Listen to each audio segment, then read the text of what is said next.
વિદ્યાર્થી મિત્રો, lecture number 11માં આપણે આજે જોઈશું સીસી ફિઝિક્સ 502, જે આપણે સ્ટેટિસ્ટિકલ મિકેનિક્સનો ટૉપિક ચાલતો હતો.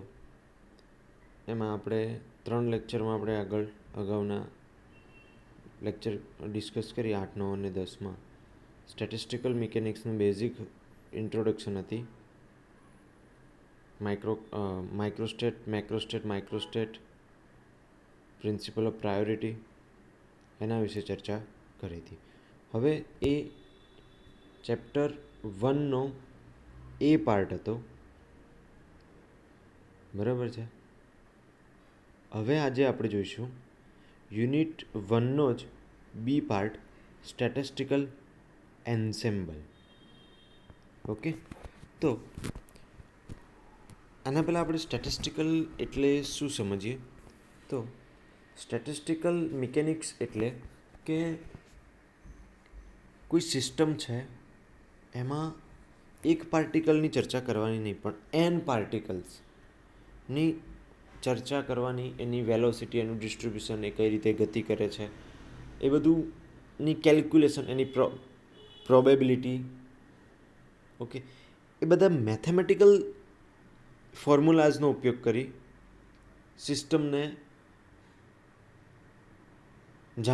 સિસ્ટમની જાણકારી મેળવવામાં ઉપયોગી થાય છે સ્ટેટિસ્ટિકલ મિકેનિક્સ. ઓકે, તો જોઈએ પહેલાં તો કે પહેલાં છે નવો શબ્દ છે આપણા માટે એન્સેમ્બલ. કયો શબ્દ છે નવો? એન્સેમ્બલ. ઓકે, હવે આપણે ધોરણ 11માં જોઈ ગયા કે કોઈ સિસ્ટમ છે. સિસ્ટમ કોને કહીશું? તો કે આ અંદર એન પાર્ટિકલ્સ છે, બરાબર. આપણે 11મા ધોરણમાં આ રીતે સિસ્ટમ દર્શાવતા.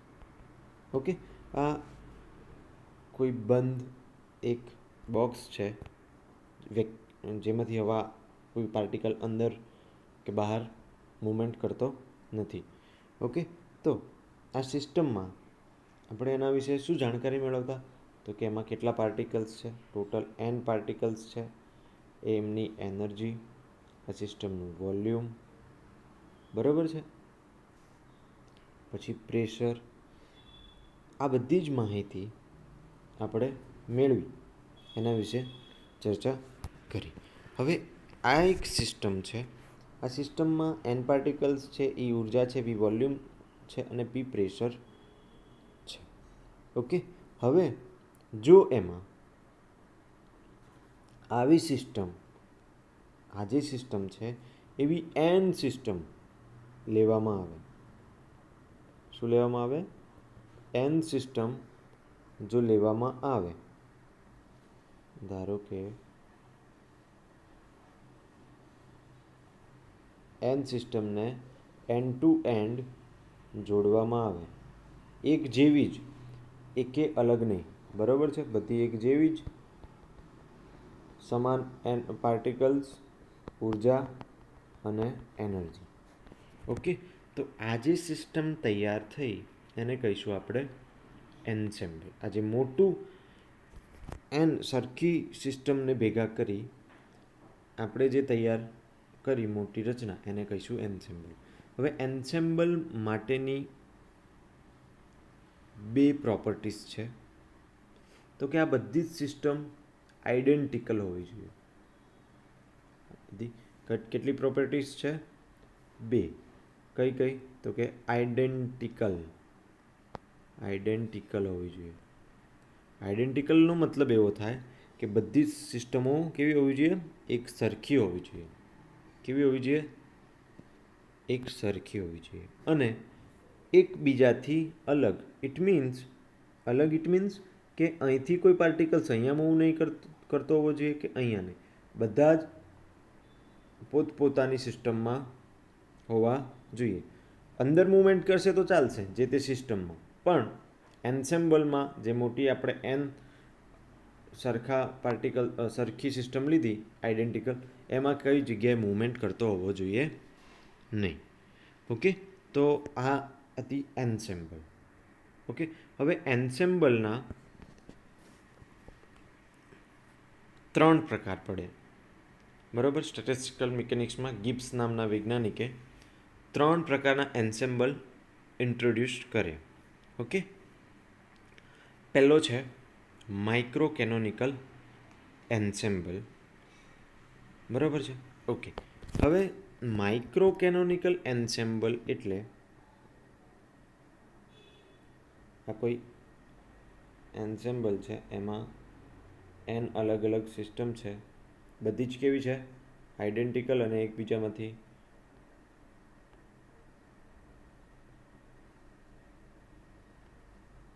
ઓકે n આ અલગ અલગ સિસ્ટમ છે. હવે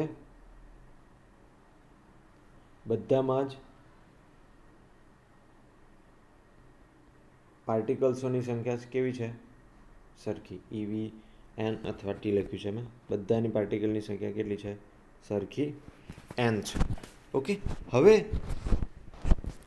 અહીંયા કે જો કોઈ ફિઝિકલ સિસ્ટમના એન્સેમ્બલમાં જો ઉર્જા અને કણની આપ-લે થતી ન હોય તો તેવા એન્સેમ્બલને માઇક્રો કેનોનિકલ એન્સેમ્બલ કહે છે. હવે આ જે સિસ્ટમ છે, આપણે હું 4 જ દોરું છું જેથી આપણને આ જે એન્સેમ્બલ છે, આપણે જુદા જુદા આઈડેન્ટિકલ સિસ્ટમને ભેગી કરી એન્સેમ્બલ બનાવ્યું. હવે આ એન્સેમ્બલમાં આ જે વોલ છે, વચ્ચે શું છે, વોલ. એ વોલ કેવી હશે, રિજિડ. જેથી રિજિડનો મતલબ એવો થાય કે અંદરથી, મતલબ નહીં પણ અહીંયા એનો ઉપયોગ એવો થાય કે અહીંથી કોઈ પાર્ટિકલ્સ બીજી કોઈ સિસ્ટમમાં મૂવમેન્ટ કરશે નહીં. ઓકે, પછી ઇમ્પરમિએબલ હશે કે જેથી ઉર્જાની પણ ઇન્સ્યુલેટેડ હશે કે જેથી ઉર્જાની પણ આપ-લે થઈ શકશે નહીં. ઓકે, તો માઇક્રો કેનોનિકલ એન્સેમ્બલ એટલે કે જો કોઈ ફિઝિકલ સિસ્ટમમાં એન્સેમ્બલમાં જો ઉર્જા અને કણની આપ-લે થતી ન હોય તેવા એન્સેમ્બલને માઇક્રો કેનોનિકલ એન્સેમ્બલ કહે છે. ઓકે, ફરીથી જોઈએ કે જો કોઈ ફિઝિકલ સિસ્ટમના એન્સેમ્બલમાં જો ઉર્જા કે કણની આપ-લે થતી ન હોય તેવા એન્સેમ્બલને માઇક્રો કેનોનિકલ એન્સેમ્બલ કહે છે. એટલે કે અંદર જે ઉર્જા અને કણ છે એ શું હોવા જોઈએ, સ્ટેબલ હોવા જોઈએ. ઓકે, ચાલો, આ હતો આપણો માઇક્રો કેનોનિકલ એન્સેમ્બલ. હવે જોઈએ કેનોનિકલ એન્સેમ્બલ. કેનોનિકલ એન્સેમ્બલ જુઓ, એન્સેમ્બલ છે એટલે આપણને ખબર છે કે આઈડેન્ટિકલ હશે સિસ્ટમ, કે બધાના શું હશે, સરખા n પાર્ટિકલ્સ હશે, એનર્જી પણ બધાની સરખી હશે, ટેમ્પરેચર બધાનું સરખું હશે, પ્રેશર પણ બધાનું સરખું હશે. ઓકે, હવે જ્યારે માઇક્રો કેનોનિકલમાં જોયું કે ઉર્જા કે અણુઓની આપ-લે થતી નથી, તો કેનોનિકલ માટે શું થશે, માત્ર ઉર્જાની આપ-લે થશે, મેટરની આપ-લે થશે નહીં. બરાબર છે. પહેલા કેસમાં કોઈ ઉર્જા કે કણની આપ-લે થતી નથી.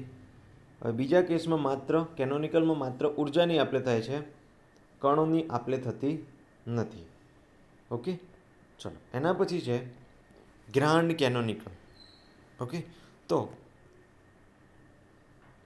એમાં ઉર્જા અને કણની બંનેની આપ-લે થાય, એને શું કહીશું આપણે, ગ્રાન્ડ કેનોનિકલ એન્સેમ્બલ કહીશું. ચલો, તો આપણે અત્યારે જોયું 3 ભાગ પડે એન્સેમ્બલના. એન્સેમ્બલ શું છે આપણે સમજી ગયા. ઓકે, 3 ભાગ પડે, માઇક્રો કેનોનિકલ, કેનોનિકલ અને ગ્રાન્ડ કેનોનિકલ. તો માઇક્રો કેનોનિકલ એન્સેમ્બલમાં શું હોય કે કણ કે ઉર્જાની આપ-લે ના થાય. અહીંયા શું થશે, કણ કે ઉર્જાની આપ-લે થશે નહીં. આમાં ઉર્જાની આપ-લે થશે, કણની આપ-લે થશે નહીં. આમાં ઉર્જાની પણ આપલે થશે અને કણની પણ આપલે થશે. ઓકે, તો ત્રણેયની ડેફિનેશન આપણને ખબર પડી ગઈ.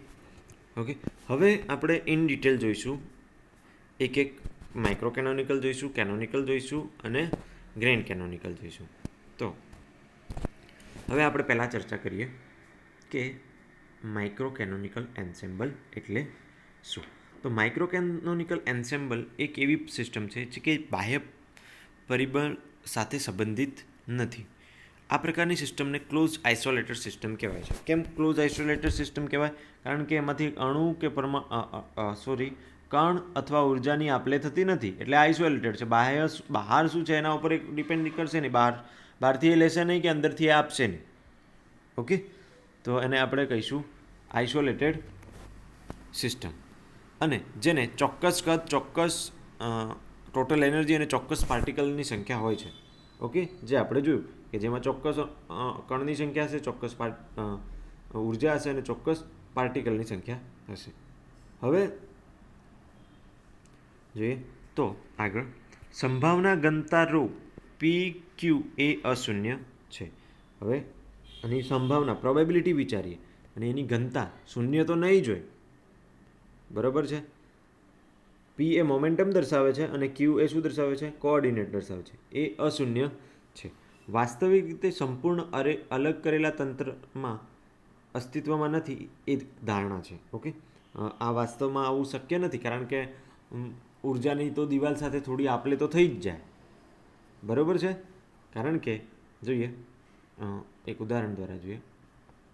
આપણે આ કોઈ બંધ બોક્સ છે, એમાં ધારો કે ટી ટેમ્પરેચર છે. ટી શું છે? ટેમ્પરેચર. ઓકે, હવે આ ટી ટેમ્પરેચર છે તો આપણું જેમ થર્મોમીટર છે, તો થર્મોમીટરમાં તો 24 કલાક પછી એ શું છે? આઇસોલેટેડ સિસ્ટમ જેવું છે. માઇક્રો કેનોનિકલ એન્સેમ્બલ એને કહી શકાય કે જો એમાં પાર્ટિકલ્સની આપલે તો થતી નથી, એક. ઓકે, અને બીજું કે ઉર્જાની આપલે થાય છે પણ બહુ ધીમી. ઓકે, એમાં જે ટેમ્પરેચર એ શું થાય છે? ધીમે ધીમે ઘટે છે. ઓકે, એટલે આવી કોઈ સિસ્ટમ શક્ય નથી. આ એક ધારણા છે. શું છે? ધારણા, બરાબર. હવે થર્મોમીટરમાં આપણે ચા પડી રાખીએ તો એ શું થશે? ધીમે ધીમે ઠંડી થઈ જાય. ઓકે, ઓબ્વિયસલી બીજા કોઈ ગ્લાસ બાસમાં ભરીએ તો એના કરતાં ઓબ્વિયસલી બહુ ધીમે ઠંડી થશે, પણ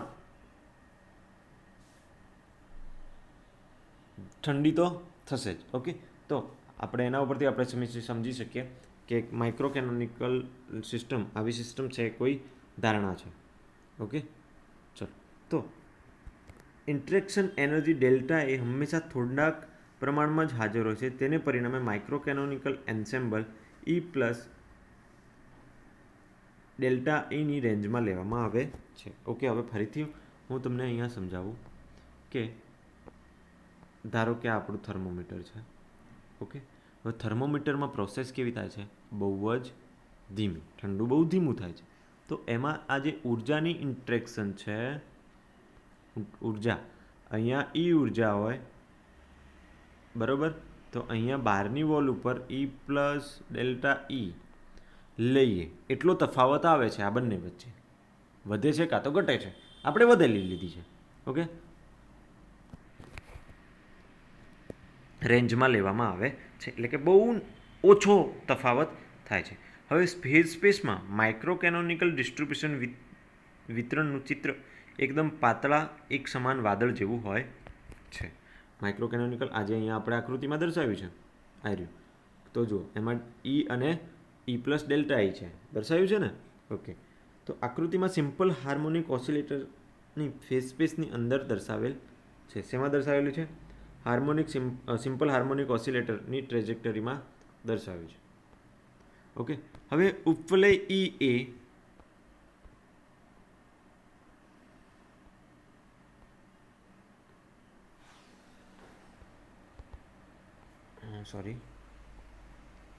ઉપવલય ઈ એ કુલ ઉર્જા ઈનું સંરક્ષણ બતાવે છે, અને જ્યારે બાકીની પાર્ટિકલ્સ ઈ અને ઈ ડેલ્ટા ઈની અને પરિણામે ફેઝ પોઈન્ટ પણ બે ઉપવલય વચ્ચે હોય છે. જો ડેલ્ટા એનું મૂલ્ય નાનું લેતા જઈએ તેમ તેમ બંને ઉપવલયોની સપાટી પણ નાની થાય છે. જ્યારે ડેલ્ટા એ શૂન્ય લેવામાં આવે ત્યારે બંને એક જ સપાટી થઈ જાય છે. ઓકે, હવે જુઓ, અહીંયા એક ઉપવલય દર્શાવ્યો છે. હવે આ ઉપવલયમાં આ બહારની સપાટી છે, આ બહારની સપાટી અને આ અંદરની સપાટી. તો અંદરની સપાટી એ ઈ છે અને આ ડેલ્ટા ઈ છે. હવે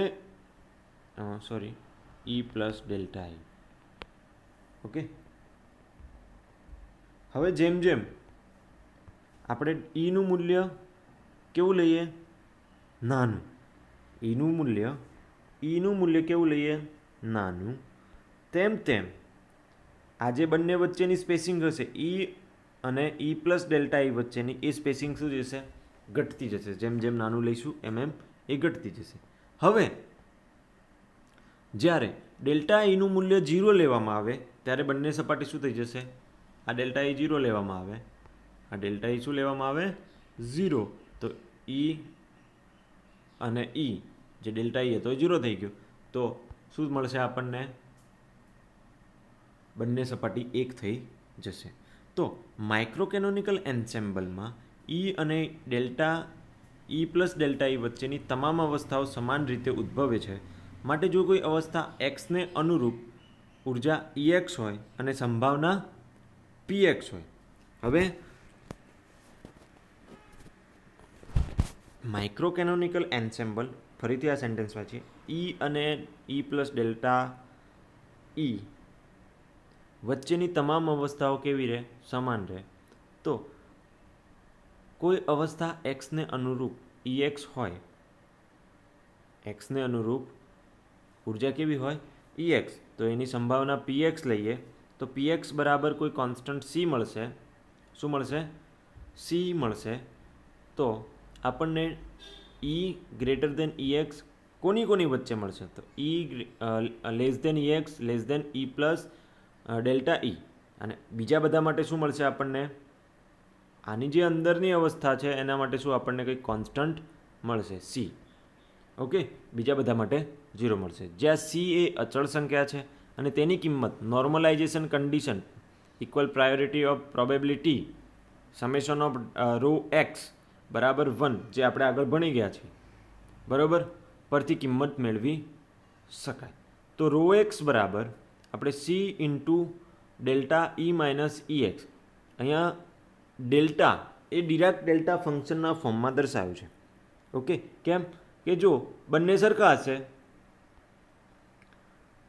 બરાબર, અહીંયા બે કન્ડિશન થશે. જો બંને સરખા હશે તો 1 મળશે, બાકી 0.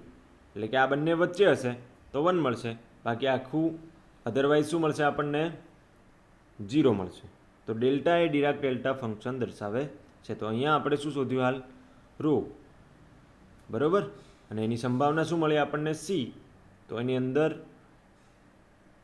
રહેલા પાર્ટિકલોની સંખ્યા મળી રો એક્સ, સી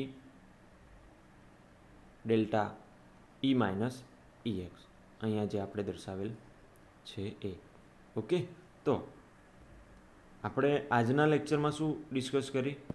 તો કે સ્ટેટિસ્ટિકલ એન્સેમ્બલ વિશે આપણે પહેલાં તો એન્સેમ્બલ છે શું જાણ્યા, પછી એન્સેમ્બલના 3 પ્રકાર: માઇક્રોકેનોનિકલ એન્સેમ્બલ, કેનોનિકલ એન્સેમ્બલ અને ગ્રાન્ડ કેનોનિકલ એન્સેમ્બલ. એના પછી એમનું માઇક્રોકેનોનિકલ એન્સેમ્બલ કોને કહીશું?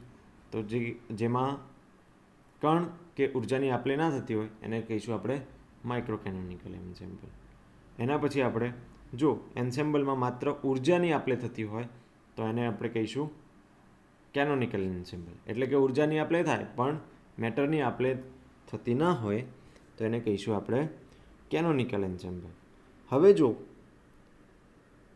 કણ અને ઉર્જા બંનેની આપલે થતી હોય તો એને કહીશું આપણે ગ્રાન્ડ કેનોનિકલ એન્સેમ્બલ. ઓકે, એના પછી માઇક્રોકેનોનિકલ વિશે સમજ્યા. પછી પીએક્સ બરાબર સી બરાબર 0, સી લીધું જ્યારે ઈ અને ડેલ્ટા ઈએક્સ વચ્ચે હોય ત્યારે, અધરવાઇઝ 0. ઓકે, પછી એના પછી આપણે નોર્મલાઇઝેશન કન્ડિશન રો એક્સ ઉપરથી આપણે શું મળ્યું? સી. એના ઉપરથી આપણને શું મળી શકાય? સીની વેલ્યુ મળી શકાય, કારણ કે અહીંયા પાર્ટિકલોની સંખ્યા સમાન છે. તો તો એના ઉપયોગ કરી આપણે સીની વેલ્યુ મેળવી શકીશું. ઓકે, તો આજના લેક્ચરમાં આપણે માઇક્રો કેનોનિકલ વિશે ચર્ચા કરી. હવે નેક્સ્ટ લેક્ચરમાં આપણે જોઈશું કેનોનિકલ એન્સેમ્બલ, અને એના પછીના લેક્ચરમાં ગ્રેન્ડ કેનોનિકલની ચર્ચા કરીશું. તો થેન્ક યુ.